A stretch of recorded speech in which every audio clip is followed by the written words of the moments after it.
말씀 여호수아서 16장의 말씀이죠. 15장에 있어서는 유다 지파들이 땅을 분배받는 장면의 기록이 되어져 있고, 오늘 16장, 17장은 요셉 지파가 땅을 분배받는 장면의 기록이 되어져 있습니다. 자, 앞에 지도 펼쳐주시고 1절부터 3절까지 읽읍시다. 시작. 요셉 자손이 제비 뽑은 곳은 여리고 샘 동쪽 곳 여리고 곁 요단으로부터 광야로 들어가 여리고로부터 베델 산지에 올라가고 베델에서부터 루스로 나아가 아렉 족속의 경계를 지나 아다롯에 이르고 서쪽으로 내려가서 야블롯 족속의 경계와 아래 벳호론과 겟세레까지 이르고 그 끝은 바다라. 남쪽에서는 지도가 뭐 이렇게밖에 안 되니까 그냥 이렇게 보시기 바랍니다. 낯선 지명들이 많이 반복되고 있는데 그 낯선 지명들보다 지도를 그냥 한눈으로 보면 좋을 것 같아서 지도를 준비했습니다. 아래쪽에 보면은 유다 지파, 어저께 땅을 분배했던 이야기가 유다 지파가 있습니다. 그리고 그 위에 베냐민 지파가 살짝 있고, 그 다음에 큰 지파가 에브라임 지파가 땅을 차지하고, 그 다음에 므낫세 지파가 크게 차지하죠. 근데 므낫세 지파와 에브라임 지파가 요셉의 자손입니다. 오늘 성경에 있는 이야기에는 저 에브라임 지파가 어느 쪽에 땅을 분배받았는가 하는 이야기를 설명하고 있는 이야기. 오늘 성경 본문 16장의 말씀입니다. 그런데 그 에브라임 지파와 유다 지파 사이에 뭐가 있느냐면 예루살렘이 있고 베냐민 지파 거기 경계, 그리고 에브라임 지파의 제일 아래쪽에 무슨 도시가 있느냐면 베델이라고 하는 도시가 있어요. 마을이 있어요. 그 베델은 그 유명하잖아요. 야곱이가 아버지 집을 떠나서 외삼촌 집으로 가고 있었을 때 돌베개 하였던 바로 그 밤, 하나님께서 그 밤에 나타나셔서 내가 너와 함께 하겠다고 약속해 주신 그 말씀에, 그래서 베개하였던 돌을 기둥 삼아서 하나님 앞에 제단을 만들었던 그곳이 베델 아닙니까? 그 베델이 거기가 있고, 그러니까 에브라임 지파 땅의 제일 남쪽이 베델이 되는 것이죠. 그래서 여러 오늘 1절과 2절, 3절에서 이 여러 마을들을 이야기하고 있지만 그 마을들은 에브라임의 남쪽 경계를 설명하고 있어요. 근데 그 남쪽 경계 가운데 제일 끝에 어떤 마을이 있느냐면 겟셀이라고 하는 마을이 있어요. 겟셀. 잘 안 보이죠? 자, 그 요셉 지파는 계속 지도를 보여주고 계세요. 요셉 지파는 땅의 분깃을 받는데 두 몫을 받잖아요. 아들이 둘이 있어서 므낫세와 에브라임, 이 두 아들이 다 분배를 받게 되어져서 땅을 많이 차지합니다. 그 므낫세 지파는 특별히 요단강 동편에도 땅을 받았어요. 그래서 성경을 읽다 보면 므낫세 반 지파, 이 반이라는 말은 이름이 아니고 절반이다 그런 말입니다. 므낫세의 반쪽 지파, 그리고 므낫세의 반쪽 지파. 그러니까 므낫세 반쪽 지파는 동쪽 요단강 동쪽에 자리를 차지하고 있었죠. 바산 지역에, 저기 위에 보면 바산 지역에 갈릴리 호수 오른쪽에 땅을 차지하고 있고, 또 반 지파가 가나안 땅에 땅을 차지하고 있는 것입니다. 그런데 오늘 이야기는 에브라임을 중심으로 하는데, 결국 이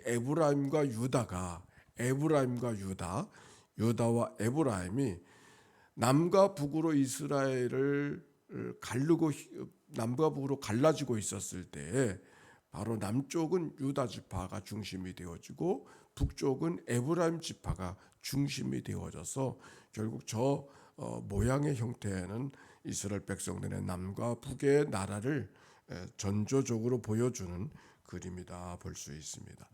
자, 그런데 오늘 우리가 주목하고 싶은 말씀, 나누고 싶은 말씀은 16장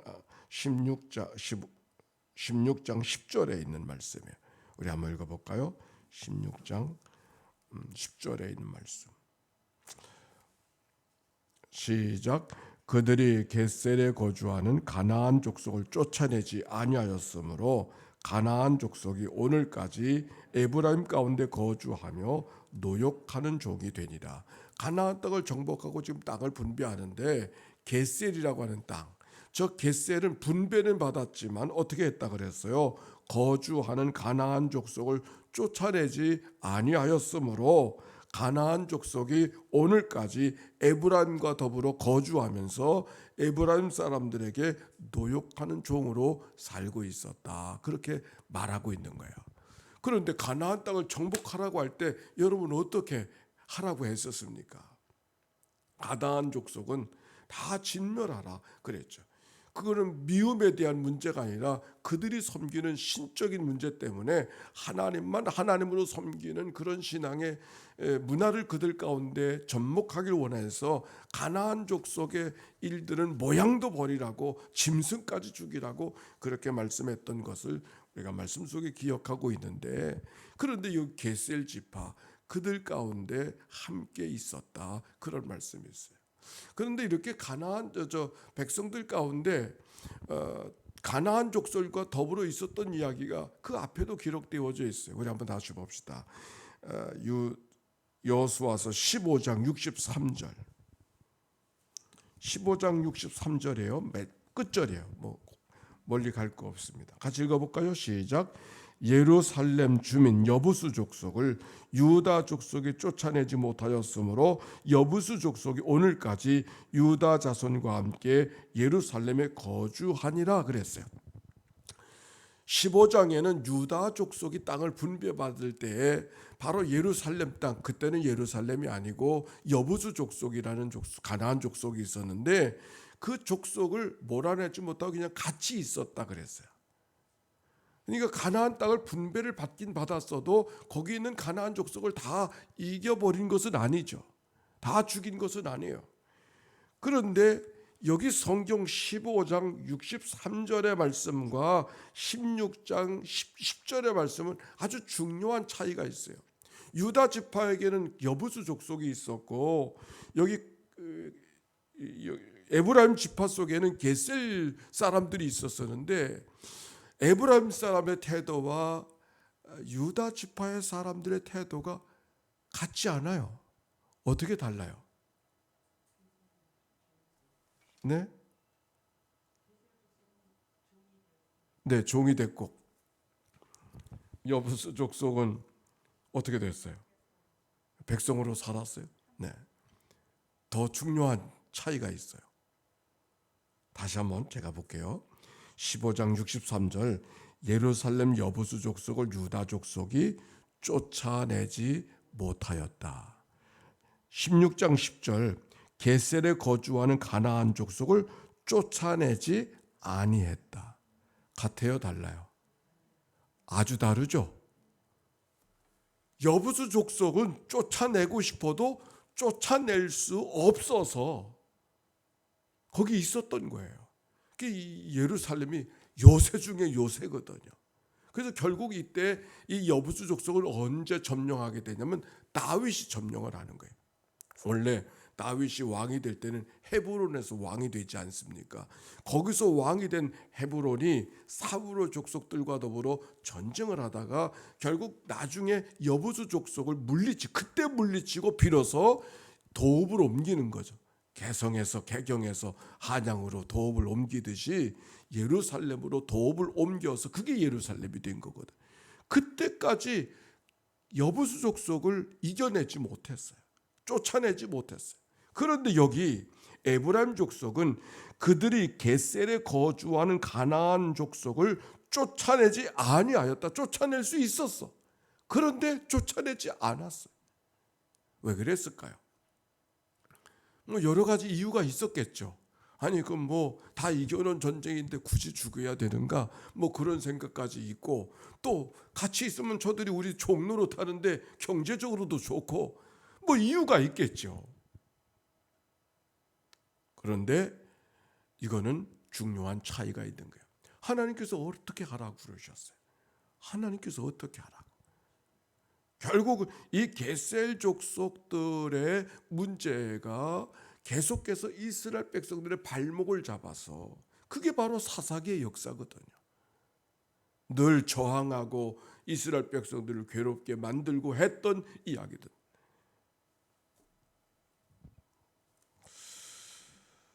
우리가 유다 지파의 이야기 속에 이야기하면서 땅을 분배하면서 가나안 동편의 땅을 이야기하면서 분배를 이야기하면서 유독 설명해 준 백성 하나가 있어요. 그게 갈렙의 자손들이죠. 그 갈렙을 통해서 하나님 앞에 우리가 어떻게 살아가야 될 것인가를 배운 바가 있어요. 진정한 충성이라고 하는 것이 뭔가, 시종여일해야 된다. 그 모든 것들을 자기의 공로로 삼지 아니하고 오히려 힘들고 어려운 것을 살아가는 것을 오히려 자기의 맡겨진 임무로 생각하였다. 내 산지를 주소서. 산지는 점령하기 어려운 곳이었었어요. 아낙 자손들이 거하는 곳이었기 때문에. 그런데 그 아낙 자손이 거하는 그곳까지 그것을 내게 맡겨달라고 고백했던 그 갈렙의 충성을 우리가 기억할 수 있었습니다. 얼마큼 어려웠는가. 어제의 말씀을 통해서도 자기 딸을 포상금으로 내걸지 않으면 안 될 만큼 그렇게 어려운 땅이었었어요. 그럼에도 불구하고 그 땅을 내게 달라고, 내가 하겠다고, 내가 감당하겠다고, 달면 삼키고 쓰면 뱉는 그런 것이 아니라 어려운 것을 자기의 몫으로 달라고 청했던 갈렙의 청. 즉 오늘 성경에 있는 이야기, 땅을 분배하는 이야기 속에 갈렙의 이야기를 담고 있는 것은 우리가 어떻게 살아가야 될 것인가를 모범적으로 보여주는 사건이 갈렙의 이야기인 것이죠.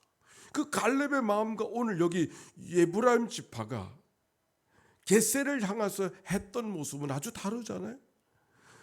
그들을 이길 수 있음에도 불구하고, 하나님의 말씀대로 할 수 있음에도, 순종할 수 있음에도 불구하고 순종하지 아니하였던 바로 이 겟셀 백성들에 대한 이야기를 우리가 어떻게 받아야 될까?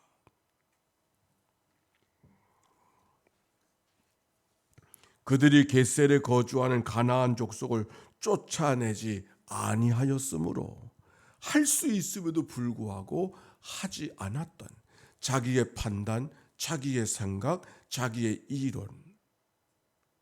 그래서 결국 이 사건은 어떻게 되느냐면 나중에 다윗 왕 아들이 솔로몬 아닙니까? 그 솔로몬이 결혼을 여러 부인들과도 결혼하는, 그 당시 정치적 결혼들이 많이 있으니까 부인 하나가 저 애굽 왕 바로의 딸이었었어요. 근데 바로의 딸과 더불어 결혼하게 되어졌을 때 바로의 왕이 겟셀을 이겨서 겟셀을 선물로 솔로몬에게 주는 그런 장면의 이야기가 열왕기 상서에 기록이 되어져 있죠. 결국 쫓아내어야 될 때 쫓아내지 아니해서 그들을 늘 괴롭히는 이야기가 사사기의 이야기라 그랬는데, 그 일이 지난 다음에 애굽 왕을 통해서 겟셀을 다스리고 선물로 솔로몬에게, 이스라엘 백성들에게 주는 이야기. 결국 사람이 안 하니까 누가 하셨어? 하나님이 하시는 거죠. 하나님이 애굽을 통해서 겟셀을 다스려 주시고 이스라엘 백성들이 복속시켜 주시는 이야기가 오늘 성경 속에 기록이 되어져 있습니다. 오늘 이 말씀을 통해서 우리가 어떤 가르침을 받아야 될까? 우리가 하나님 앞에 충성하는 거 온전한 충성, 우리가 하나님 앞에 순종하는 거 온전한 순종이 되어야 된다. 오늘 순종하지 않아도 된다 생각해서 이유가 있어 순종하지 않지만, 그 순종하지 아니한 것이 우리의 발목을 잡고 우리의 삶을 괴롭히는 암초가 될 수 있음을 오늘 성경이 우리에게 말씀해 주고 있는 것이죠. 우리가 하나님 앞에 하루를 여는 이 아침 기도하면서, 하나님 오늘도 온전히 순종하며 온전히 충성하며 살아가는 복된 하루, 주님의 날, 주님이 다스리시는 그런 날이 되게 해 주시옵소서. 할 수 있지만 하지 않는 일들이 무엇인가를 우리가 기억하고 하나님 앞에 다가서는 이 아침이 되기를 바랍니다. 함께 기도하면서 주님 앞에 나갈 때, 특별히 오늘 이 주나자노님 그 이창현 선생님 오늘 수술한 어저께 입원하시고 오늘 수술하는 날이 옳습니다. 수술은 그렇게 오래지 않는다고 하는데 중요한 수술이니까 위해서 기도해 주시고 환우들을 위해서도 기도해 주시기 바랍니다. 함께 기도합니다. 사랑이 많으시고 자비로우신 아버지 하나님 감사합니다. 마땅히 순종해야 되는데 순종하지 아니하였던, 마땅히 충성해야 되는데 충성하지 못했던 에브라임 족속들을 오늘 말씀 속에 발견합니다. 하나님의 우리의 살아가는 삶이 알고 있음에도 불구하고 순종해야 됨에도 불구하고 충성하는 것이 마땅함에도 불구하고 온전히 따라가지 못하는 우리의 삶일 때가 얼마나 많이 있는지 모릅니다. 하나님이 알면서도 따라가지 못하는 그런 일들이 우리 가운데 없는가요? 자기를 부인하고 십자가를 지고 나를 따를 것이라고 말씀하신 주님의 말씀을 기억하면서 오늘도 온전히 나를 쳐서 복종시켜 하나님 앞에 다가서는 저희의 삶이 되도록 인도해 주시옵소서. 사랑이 많으시고 자비로우신 하나님, 병상에 누워있는 식구들을 기억해 주시옵소서. 김성주 목사님을 기억하시옵소서. 이필규 장로님을 기억하여 주시옵소서. 김치경 집사님을 기억하여 주시옵소서.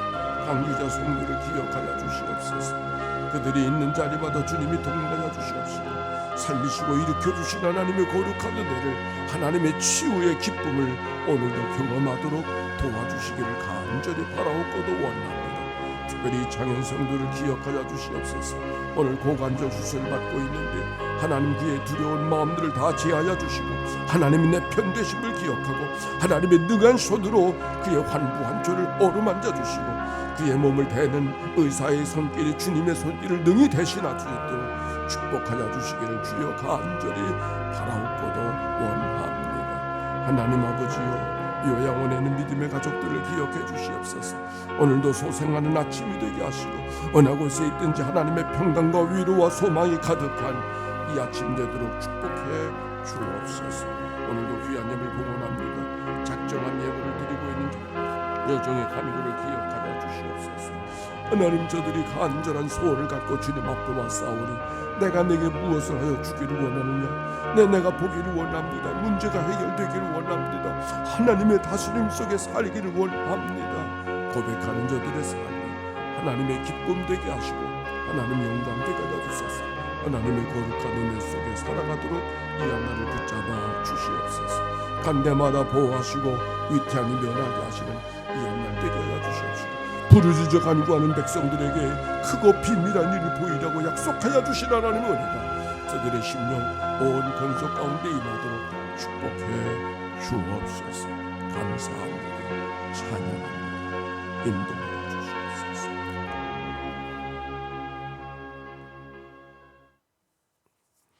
하나님, 마땅히 순종해야 됨에도 불구하고 순종지 못하는 것이 무엇인가 하나님이 돌이켜보게 하여 주셨습니다. 모르기 때문도 아닙니다. 분명히 알고 있음에도 불구하고 육신임에 환경임에 여러 가지 여건의 이유를 들어서 온전치 못하게 할 때가 얼마나 많이 있는지요.